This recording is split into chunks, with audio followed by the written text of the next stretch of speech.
Nëse vite më parë mësuesi që ndryshe quhej prindi dytë, nuk gjykohej për shkuljen e veshit apo ngritjen e dorës ndaj nxënësit, sot edhe një e bërtitur ndaj fëmijës nuk i tolerohet. Çdo veprim i mësuesit, ngritja e zërit, dorës, epitete fyese apo nofka janë forma dhune. Edhe pse e ndëshkueshme, arsimtarët vijojnë të ushtrojnë dhunë ndaj fëmijëve, por sot në mënyra më të moderuara.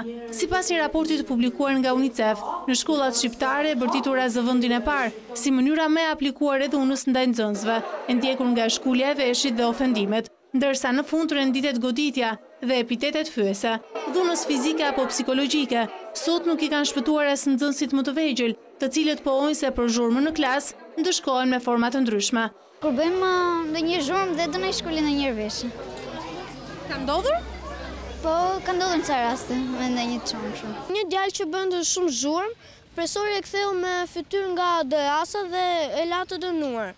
Më para se të mbaronte mësimi, profesori i tha të ulej dhe mos ta përsëriste më. Kur vim me detyrë, pa detyra, na gërthet, na shkoj veshin. I cili është reagimi i prindërve tuaj? Ata thonë mos të bësh më gabime. Por një pjesë e prindërve e shohin të nevojshme dhunën fizike dhe psikologjike ndaj nxënësve në shkolla, pasi sipas tyre shërben për edukimin e fëmijëve, por krejt ndryshe dhe as pak tolerant ndaj dhunës janë gjyshrit, brezi që kanë provuar më shumë autoritetin dhe dhunën e mësuesit. Na rrifnin bile me atë prefshen e vizurit, na thoshin mësuesit hape dorën, edhe na qëllonin kështu bëm me prefshen e vizurit. Po sot do ta toleroje për nipin tuaj? Absolutisht jo. Pse? Sepse koha ka evoluar dhe të drejtat siç janë të gjithë njerëzimit janë dhe të fëmijëve sot. Po si kapi veshin, po si foli, fëmia nuk edukohet. Të duket normale?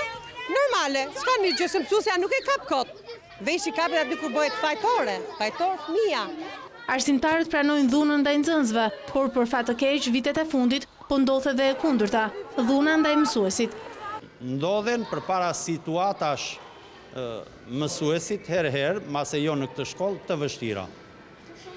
Për shembull konkret është dhuna që mund të ushtroj brezi i ri tek brezi mësimdhënës, te stafi pedagogjik. Kjo gjë mendoj se do i shërbente bashkëpunimit nëse modelohej në ligj. Kemi një brez ndryshe, sepse fëmijët sonë janë më të lirshëm, ndërsa sa për mësuesët, autoriteti ekziston, por jetë tek të gjithë njësoj. Gjatë një studimi të kryer nga UNICEF në 550 shkolla në qytete dhe fshatra, rezultoi se nxënësit meshkuj janë më të dhunuar nga mësuesit. Niveli më i ulët i dhunës është konstatuar në shkollat e Korçës dhe Librazhdit, ndërsa mësuesit e Lezhës, Vlorës dhe Tiranës janë më të dhunshmit me nxënësit e tyre.